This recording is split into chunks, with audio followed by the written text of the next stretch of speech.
যে সন্তানের জন্য সারা জীবন ত্যাগ স্বীকার করেন মা, সেই সন্তানের ভয়ে এখন বাড়ি ছাড়া একজন বৃদ্ধা। শুধুমাত্র তাই নয়, জালিয়াতি মামলায় ১.৫ মাস কাটাতে হয়েছে কারাগারে।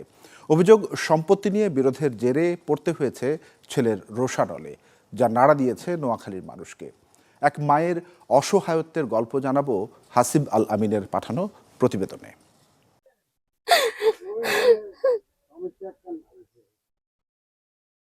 কান্নাজড়িত কণ্ঠে নিজের আকুতির কথা বলছিলেন ৬৭ বছর বয়সী বিবি খাদিজা। চোখের পানি যেন থামছে না তার। স্বামীর রেখে যাওয়া বসত ভিটায় ফিরতে চান, কিন্তু সেখানে যাওয়ার সাহস পাচ্ছেন না বলেই জানান তিনি।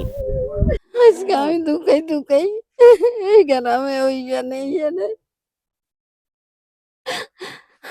থাকতে থাকতে আমি অসুস্থ হয়ে উঠছি।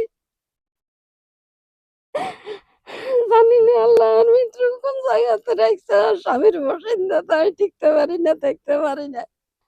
সাইজের শেষ জীবনটা শেষ নিঃশ্বাস সাথে না স্বামীর ভিড়ের মধ্যে তাই আর হয়। আমি জালেমের এই জুলুমের বিচার চাই সবার কাছে।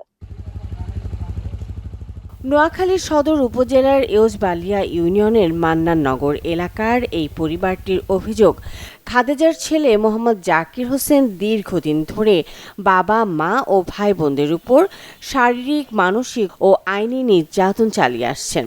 অভিযুক্ত জাকির পেশায় একজন আইনজীবীর সহকারী। পরিবারের দাবি, সম্পত্তি নিয়ে বিরোধের জেরে জাকিরের দেয়া একের পর এক মামলা, হুমকি আর অপমানে অসহায় হয়ে পড়েছিলেন তার বাবা আবুল খায়ের ব্যাপারী। নির্যাতনের মানসিক চাপ সহ্য করতে না পেরেই তার মৃত্যু হয়েছে বলেও অভিযোগ স্বজনদের। আমার বাপকে আঘাত করছে, আঘাত করার পরে আমার বাপ স্ট্রোক করে মারা যায়।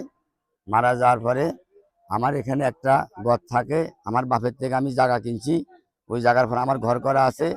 আমার ভাই জোর করে বাড়িতে ঢুকি আমার এই নিরীহ মাকে বাড়িঘর থেকে দেয়া গেছে তারাই দিয়ে, আমার ভাইকে তারাই দিয়ে বাড়িঘর থেকে আমাদের সবাই নামে দেয়া গেছে, মামলা হামলা দিয়ে আমাদেরকে জর্জরিত করে রাখছে।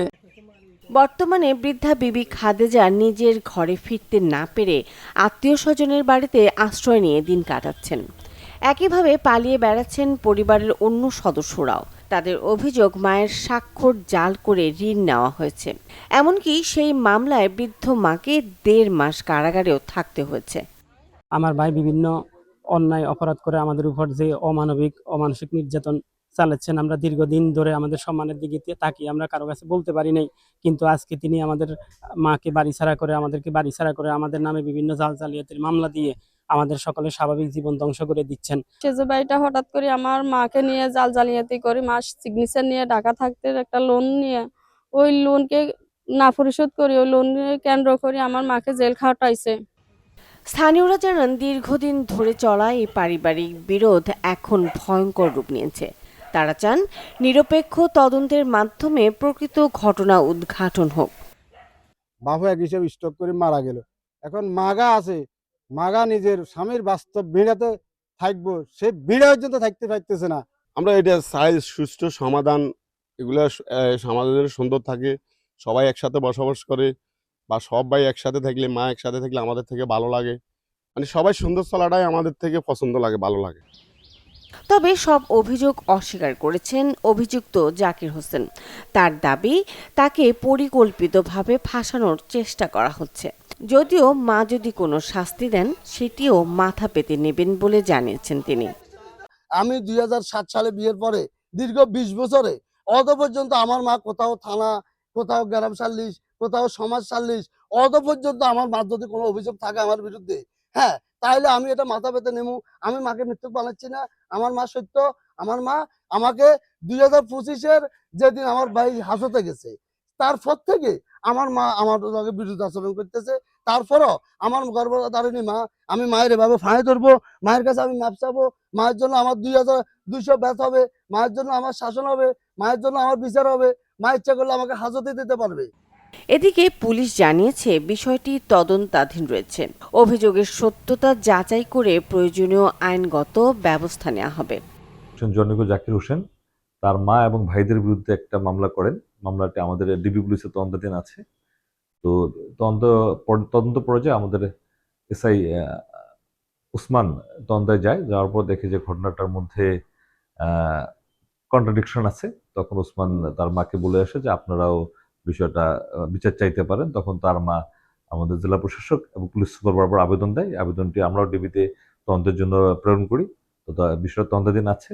তো প্রাথমিকভাবে যেটা জানা গেছে সেটা হচ্ছে যে জাকির হোসেন এর আগেও তার বাবাকে মারধর করেছে এবং এটা সামাজিকভাবে কয়েক বছর আগে বিচারও হয়েছে এবং এটা আলোচিত একটা বিষয় ছিল। তো জাকির হোসেন সামাজিকভাবে অনেকগুলো অপরাধী করেছে, আমাদের তদন্তে চলে এসেছে অলরেডি। তো আমরা এই বিষয়টা খতিয়ে দেখছি। যদি জাকির হোসেনের এ পর্যায়েও যদি তদন্তে দোষ প্রমাণিত হয়, আমরা তার বিরুদ্ধে প্রতিবেদন দিব এবং আইনি ব্যবস্থা গ্রহণ করব।